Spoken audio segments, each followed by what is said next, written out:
আসছে উড়ান। বেশ অনেক দিন আগেই সবার প্রথমে তোমাদের জানিয়েছিলাম যে এবার খুব শীঘ্রই সুরিন্দার ফিল্মের অধীনে এক নতুন আপকামিং ধারাবাহিকে ফিরছেন সবার প্রিয় প্রতীক সেন। আর সম্প্রতি সামনে এলো ধারাবাহিকের প্রথম প্রোমো, যেখানে দেখা যাচ্ছে একদিকে আছে গল্পের নায়িকা পূজারিনী, যে সবাইকে সাহায্য করে, ফুলের একটা দোকান চালায়। অপরদিকে গল্পের নায়ক মহারাজ, যে সকাল থেকেই মদে ডুবে যায়, মাতলামি করে, কিন্তু জানা যায় একটা সময় সে নাকি খুব ভালো ছাত্র ছিল। বোঝাই যাচ্ছে তার একটা অতীত আছে, যে অতীত তার পিছু ছাড়ছে না।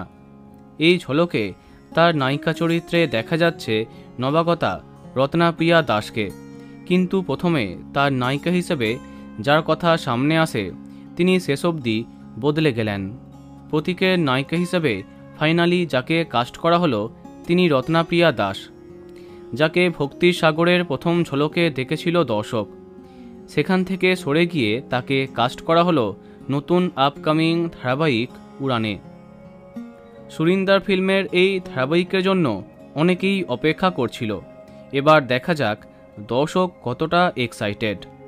তো বন্ধুরা, এ বিষয়ে তোমার কি মন্তব্য কমেন্টে জানাতে পারো। ভিডিওটি লাইক এবং শেয়ার করো। এই রকম আরও অনেক ভিডিও পেতে সাবস্ক্রাইব করো কারেন্ট বস। ধন্যবাদ।